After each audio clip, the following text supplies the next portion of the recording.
Now genetics of RH blood group. So ये Mendelian dominance okay. सो इसलिए RH blood group या उसको हम लोग क्या लिखना चाहिए basically RHD okay blood.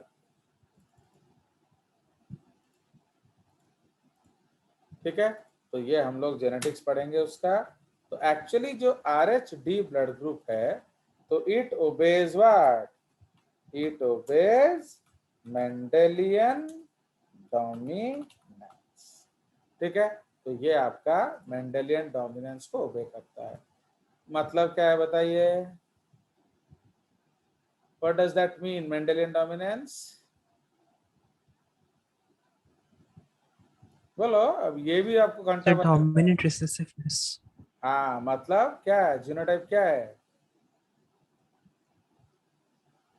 And how will you prove Mendelian dominance? So D0. D0 कहाँ से आया. C dash. एक ही एलील है ना. हाँ तो सिंगल एलील है ना. नहीं सिंगल एलील कैसे होगा. अरे उसमें जो रिसेसिव एलील है वो प्रोटीन नहीं कोड करता. समझ रहे हो. जनरली मेंडल में क्या बोला था ऐसा वाला करता है वैसा वाला करता है. इस हम लोग जब एनिमल जेनेटिक्स पढ़ेंगे एनिमल जेनेटिक्स में रिसेसिव कुछ नहीं करता है. समझ रहे हो. आप जैसे माने कैपिटल बी से ब्लैक हो गया एंड स्मॉल बी से व्हाइट हो गया. तो व्हाइट क्यों हुआ. बिकॉज ब्लैक बनाने वाला जीन नहीं है. जो आपका टायरोसिन एंजाइम है टायरोसिन अमीनो एसिड है उसको ब्रेक डाउन करके मेलानिन बनाया जाता है. अंडरस्टूड. तो जब आप स्मॉल्टी होंगे तो टायरोसिनेज बनेगा ही नहीं. तो इसलिए मेलानिन बनेगा ही नहीं. इसलिए स्किन कलर क्या होगा white. Albino White. No colour. तो यही चीज माने उसका फिनोटाइप कुछ जैसे डी आप बोल रहे हो D protein and recessive is small D protein. No recessive मतलब स्मॉल डी नहीं होता. बुझलो जीन पे देखो कौन नहीं. अब जीन तो ऑब्वियसली एलील होगा ही होगा ना. चलिए. तो इसलिए there is no D antigen. Small D antigen नहीं होता है. कोई शक. इसलिए मैं आपको बोल रहा हूँ ना बार बार समझो. आज फिर पढ़ लेना इसको एंड फिर से आप दोबारा भी पूछ सकते हैं. चलिए. हाँ बोलो. अब देखो यहाँ the D antigen is inherited as one gene RHD on the short arm of the first chromosome. Okay, P36.13 to P34.3 with various alleles. आपने देखा कि नहीं 49 जीन्स हैं. तो ऑब्वियसली उसके बहुत वेरिएशंस हैं. बट ये किस क्रोमोसोम में है ये याद रखना. First chromosome. तो इसलिए इसको हम लोग 1 लिख सकते हैं 1P36.8. Okay. Though very much simplified, one can think of alleles that are positive or negative for D antigen. Okay. The one gene, the gene RHD protein on the cell membrane. Okay. तो ये जो gene D है वो क्या करता है RH-D protein को code करता है. ठीक है जी. नाउ ये जो डी इंडिविजुअल्स इसको हम लोग डी माइनस बोल रहे हैं. Okay. So D minus individuals who lack functional RH-D gene do not produce क्या डी एंटीजन. तो समझ रहे हो कि नहीं. मतलब जो RH-D जीन है या जिसको हम D प्लस D माइनस बोलते हैं तो वो क्या है वो डी एंटीजन नहीं बनाता है. तो इसका मतलब कुछ नहीं होता है. पर जो डी एंटीजन बनाएगा उसका मतलब डी है. अब सोचिए ए नेगेटिव उसका मतलब उसके पास डी एंटीजन है ना नहीं है. RH नेगेटिव ए नेगेटिव नहीं है. तो इसीलिए अब वो अगर आप किसी ए को दे दोगे ए पॉजिटिव को तो क्या होगा कुछ नहीं होगा. बट अगर ए पॉजिटिव को ए नेगेटिव को दे दिए तो क्या होगा, जैसे ही डी एंटीजन नेगेटिव के बॉडी में आएगा वो उसको नहीं पहचानेगा, इसीलिए एंटीबॉडी बनाएगा, anti D. Okay, so this is the case and maybe by immunised D plus blood. Immunised D plus blood का मतलब क्या है, अगर आप सेंसिटाइज कर दो उसको, ओके तो अगर आप उसको सेंसिटाइज कर दो, okay, the D minus individuals who lack RH do not produce D antigen and may be immunized by D plus blood, okay, तो आप उसको D plus blood दे सकते हो, okay, अगर उसको सेंसिटाइज कर दिए तो, क्यों, तब वो एंटी डी बना लेगा, okay, so like that. Now the D antigen is a dominant trait, again वही हम लोग मेंडलिज्म में बात कर रहे थे. So the D antigen is a dominant trait. If both child's parents are Rh negative, the child will definitely be Rh negative. Okay?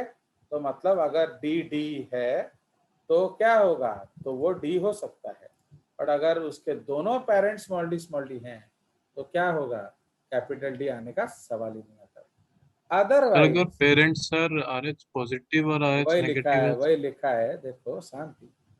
Otherwise, the child may be Rh positive or Rh negative depending on parent specific genotype. अगर parent में D है तो वो positive हो जाएगा, अगर दोनों ही, suppose आप D स्मॉल डी लेते हो क्रॉस, तो जब आप D स्मॉल डी क्रॉस लेते हो तो बच्चा पॉजिटिव भी हो सकता है, क्यों, पापा ने कैप डी दिया, मम्मी ने स्मॉल डी दिया, ओके, पापा ने स्मॉल डी दिया, मम्मी ने कैप डी दिया. बट अगर दोनों डी दे दें तो छोटा वाला तो मर जाएगा, नेगेटिव, समझ रहे हो, तो ये उसका जेनेटिक्स है, इसीलिए ये आपका मेंडेलियन इनहेरिटेंस को ओबे करता है. Now the epitopes for the next 4 common RH antigens. Epitope का मतलब क्या है, जिससे हम पहचानते हैं, ओके, तो वो भी उसी क्रोमोसोम में होते हैं, first chromosome. Okay, now how do you recognise your house, Arpit? Sir address. अबे क्या लिखा है, मेरे को जब ढूंढना पड़ेगा तो. ऐसे कोई बाहर कुछ लिखा होता है गेट में तुम्हारा? Yes sir. Yes sir. क्या लिखा है तुम्हारे गेट में? सर जो मामा पापा का तुम बोर्ड लगा है अर्पित हो? सर, मेरे को मेरा नाम लगा सर. नहीं, अर्पित को पूछा गया है कि क्या आपके घर को मैं कैसे जाऊं, मुझे जाना है actually, I have some work, तो what should I search in your house? Sir पहले घर का नंबर, फिर लिखा है घर का नंबर, यस सर. बस, तो हम उसको पहचान लेंगे, समझ रहे हो कि नहीं, मतलब आपका कॉलोनी में जाके आपके घर का नंबर ढूंढो, जैसे आपको मेरे यहाँ आना है तो कानन बिहार फेज 2 आओ, 145 ढूंढो तो अपने आप मेरा घर मिल जाएगा. तो दैट 145 जो लिखा है वो मेरे घर का परिचय है, तो दैट इज एपिटोप. समझ में आया? तो वो एपिटोप है. अभी किसी ने बदमाशी करके वो मेरा जो नेम प्लेट चुरा लिया, अब उसी दिन तुम आए, तो can you search my house? No, because there is no epitope. तो समझ में आया? तो इसलिए अगर आप एपिटोप को छुपा दोगे तो क्या होगा, हम आपको नहीं पहचानेंगे. तो then what is the epitopic part of ABO antigen, A antigen? galactosamine, NAG. What is the epitope of B antigen? Galactose. समझ रहे हो? तो वो जो गैलेक्टोज है तो वो आपका पहचानने में यूज होता है. Clear? So the epitopes for the next 4 common RH antigens are expressed on the highly similar RHC protein. Okay, उसको RHC protein बोलते हैं. That is genetically coded by RHC gene, also found in chromosome 1. तो ये सब आप अभी आपके level में आपको क्या याद रखना है, दैट RH एंटीजन कौन से क्रोमोसोम में है, बोलिए, First chromosome. 1। APO कौन से क्रोमोसोम में है, 9. 9। और बॉम्बे कौन से क्रोमोसोम में है, 19. बस अब आप इतना ही लिख लो बस, ठीक है। सो this is now required for your school exams, मतलब जो आपके लेवल का एग्जाम है वही होगा। अब सबसे सिंपल सा कंसेप्ट है, अब हम लोग क्रॉस करेंगे। So now we will discuss RH incompatibility. Okay, तो इसको हम डिस्कस करेंगे बिकॉज ये खतरनाक जीन है। ओके, अगर APO इनकम्पैटिबिलिटी होता है तो शायद माफ कर दे, बट RH इनकम्पैटिबिलिटी होगा तो निस्ते नाबूद कर देगा, समझ रहे हो, पूरा चिटपटांग। Fine, so that is why ये एक हाईली लिथल जीन है। तो जब हम लोग लिथैलिटी पढ़ेंगे उसमें अलग अलग फैक्टर होता है, समझ रहे हो, मतलब अगर आप माने किसी लड़के की बहन को लाइन मारे तो वो पीटेगा, समझ रहे हो, बट अगर आप डॉन की बहन को लाइन मारे फिर तो जिंदा बचने का सवाल ही नहीं है कि नहीं ना। आप वरुण धवन हो, बताइए, जो गुंडे की गर्लफ्रेंड को छेड़ रहा है, कौन सा फिल्म बताइए। मैं तेरा हीरो। यस, एइटा सब जानिछि हमर अक्षिता आंटी एवढा सब जानती, तो पाठटा बचाला बेलକୁ फोन उठाऊं। चलिए, तो समझ आया। सो दैट इज मैं तेरा हीरो, उसमें वो डॉन की बीवी को लाइन मारता है, मतलब जो आपका पुलिस वाले का, ठीक है। सो that is criminal offence, okay, उसमें मौत का गारंटी है। So like that. तो चलिए अब हम लोग एक क्रॉस करते हैं, तो let us take a cross because RH incompatibility आपको करना पड़ेगा। अब अर्पित वो जो लड़की के साथ घूम रहा है उसके बारे में मुझे तो जरूर बताना पड़ेगा, क्यों, तभी मैं बोलूंगा कि आगे बात बढ़ाया जाए या नहीं, बिकॉज फिर गड़बड़ हो जाएगा, है कि नहीं। तो इसलिए आप वो बात मुझे बता देंगे, at least you can discuss those things with me first. चलिए, तो नाउ क्रॉस हम लोग लेंगे, ये केस 1 ने हमने लिया, when an RH positive male marries an RH negative female.